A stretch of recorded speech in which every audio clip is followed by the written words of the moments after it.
I first noticed a shift of night. She came home smelling like someone else's cologne. The scent was faint, almost imperceptible, but it clung to her hair in a way that made my stomach knot with unease. I tried to convince myself I was imagining it. After all, we had been married for 3 years. Trust had always been the foundation, hadn't it? I rubbed my hands over the worn leather arm of the sofa and tried to ignore the tight, fluttering pulse in my chest. "Hey," I said cautiously, lifting my eyes to meet hers. She smiled a little too easily, like she was hiding something behind her teeth. "Long day?" She shrugged, tossing her keys into the bowl by the door. "You know, work." But her eyes darted to the window, as though she expected someone outside to see her lie. That night, sleep evaded me. I lay in our bed, staring at the ceiling, imagining her in someone else's arms, hearing her laugh with someone I didn't know. The thoughts were irrational, I told myself. I had no reason to suspect. Weeks passed, but little things began piling up like fragments of glass at the bottom of my heart. The sudden late nights, the phone she always placed face down, the whispered phone calls that stopped when I entered the room. Every detail that once seemed insignificant now felt like a deliberate signal I was too blind to read. Then came the invitation. A casual, offhand mention of a weekend trip to her hometown, the very place she had once told her friends I'd never meet her family. I remember how her voice had carried a strange finality back then, a protective edge that made me laugh nervously in confusion. "You don't need to meet them," she'd said. "They're complicated." I had assumed it was small-town drama, family quirks, nothing worth thinking about. But here she was, weeks later, insisting we go together. "It's time," she said simply, and something in her tone, too steady, too rehearsed, made me suspicious. The drive was quiet. My hands gripped the steering wheel, knuckles white, while she hummed softly, staring out the window at fields that blurred by in shades of green and gold. I watched her, trying to find a crack in the composure that suddenly seemed fragile. "Is everything okay?" I asked. She turned, flashing a smile that didn't quite reach her eyes. "Of course. Why wouldn't it be?" But I knew the answer. Her family's home was small, the kind of place that smelled faintly of wood polish and lavender, with lace curtains framing the windows. I was nervous, my stomach twisting with anxiety, and she seemed at ease, unnervingly so.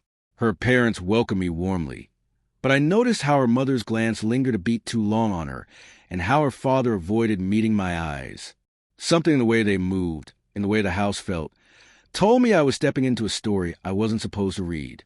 That night, after dinner, I wandered down the hallway to the guest room and noticed a faint glow from under her old bedroom door.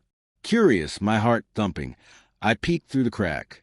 Her laptop was open, a messaging app illuminated on the screen, and there was a conversation with a name I didn't recognize, one that sent a chill down my spine.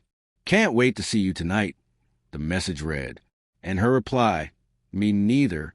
Soon." I staggered back, gripping the wall. My mind reeled. Denial screamed at me. It couldn't be real. I tried to convince myself it was some meaningless text from a friend, some harmless flirtation, but the tone, the familiarity, the secrecy, all pointed to betrayal. My fingers shook as I returned to bed, staring at the ceiling, questioning everything I thought I knew about the woman beside me. The following morning, I acted normal. I smiled, poured coffee, asked about her sleep. But every word felt like ash on my tongue. The car ride back was silent, tension curling between us like smoke from a fire we could no longer control. My thoughts circled like vultures. Who was he? How long had this been going on? Why invite me into this house, this life, if she was hiding another world? Days later, I confronted her. My voice cracked as I spoke, anger and pain warring for dominance. "Who is he?"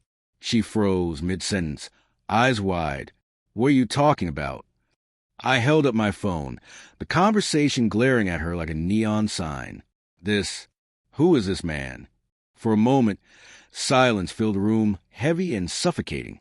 Then she laughed, low and bitter, the sound cutting through me like glass. "You saw that? I didn't think you'd." Her voice faltered. "It's complicated." I wanted to scream, to shake her until she told me everything. But I didn't. I sank into the couch, letting the betrayal wash over me in waves, a tide of disbelief and heartbreak that threatened to pull me under. Complicated? I asked quietly. You call this affair complicated? She sat across from me, tears glimmering in her eyes, and for a brief moment, I saw her as the woman I had once loved, the one I had trusted, but it was fleeting, gone as quickly as it came. I never wanted to hurt you, she whispered, but the words were hollow.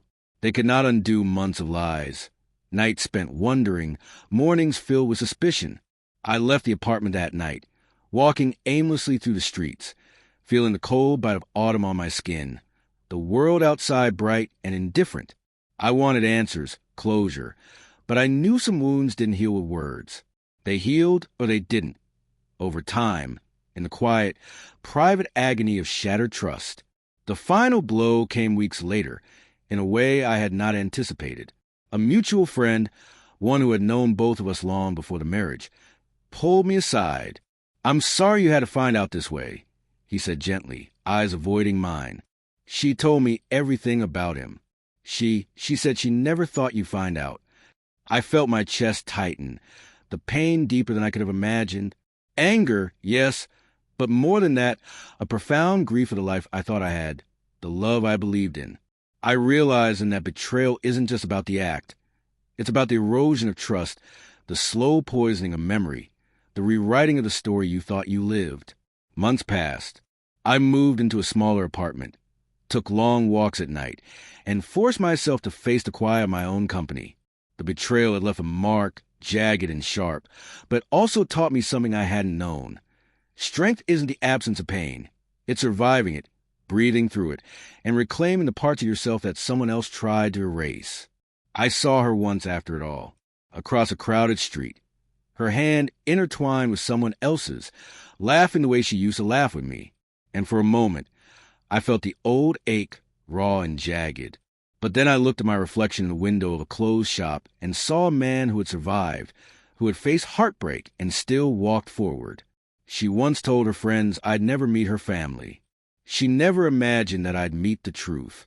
And in the end, that truth became my reckoning, my liberation, and, oddly, my clarity. I walked on, chest tight, head high, knowing that betrayal had changed me, but it had not broken me, not entirely. And that, perhaps, was enough.